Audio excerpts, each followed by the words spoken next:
25 days back Nellore rural నియోజకవర్గంలో ఉన్న అయ్యప్ప గుడి ఫ్లైఓవర్ని మూసివేయడం జరిగింది.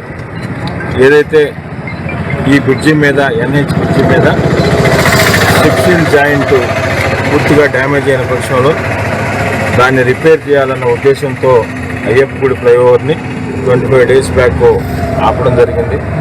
ఆపినప్పుడే చెప్పడం జరిగింది, ఒక 1 మంత్ లోపల తిరిగి ఈ ఫ్లైఓవర్ మీద ట్రాఫిక్ పునరుద్ధరణ అవుతుందని కూడా మాట చెప్పాం. దాని ప్రకారం ఈరోజు ఈ ఫ్లైఓవర్ పైన ట్రాఫిక్ను కూడా పునరుద్ధరించడం జరిగింది. అయితే ఇది వర్క్లో భాగంగా ఏదైతే మినీ బైపాస్లో NH సంబంధించిన ఓవర్లే వర్క్, అదేవిధంగా 3 బాక్స్ కలవట్లు, kilometre drain, overlay work, road marking, Ayyappa గుడి ఫ్లైఓవర్ పైన సిక్స్టీన్ జాయింట్ ఈ పనులన్నింటి నిమిత్తం ఈ పనులు కూడా జరిగినాయి. 3 బాక్స్ కలవట్లు, డ్రైను మినహా మిగతా పనులన్నీ కూడా జరిగినాయి.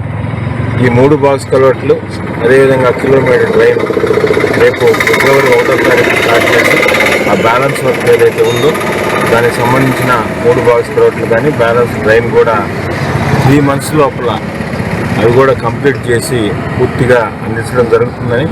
ఎందుకు పదే 3 బాక్స్ కలవట్లు మాట్లాడుతున్నాం అంటే, ఈ బాక్స్ కలవట్ల వల్ల మనం చూసాం ఇటీవల గత 10-16 నెలల్లో భారీ వర్షాల నేపథ్యంలో ఇటు సప్తగిరి లేఅవుట్ కానీ మాగుంట లేఅవుట్ దగ్గర కానీ అవతల నుంచి అవతలకు వాటర్ పోవడానికి ఎగ్జిస్టింగ్ ఏదైతే పైప్ కలవట్లు ఉన్నాయో సరిపోవట్లేదు తీసుకోవడానికి.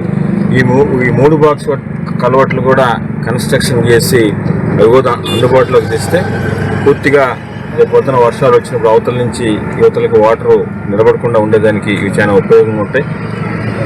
3 నెలల లోపల అంటే మార్చి ఏప్రిల్ ఎండింగ్ లోపల 3 బాక్స్ ట్రైన్ కూడా పూర్తవుతుందని ఈ రోజు నుంచి నెల్లూరు నగర ప్రజలకి, నెల్లూరు రూరల్ నియోజకవర్గంలో ఉన్న ప్రజలందరికీ కూడా తెలియజేస్తున్నాం. అయ్యప్ప గుడి ఫ్లైఓవర్ తిరిగి ఓపెన్ అవడం జరిగిందని మీ ద్వారా ప్రజలందరూ కూడా తెలియజేస్తున్నాం.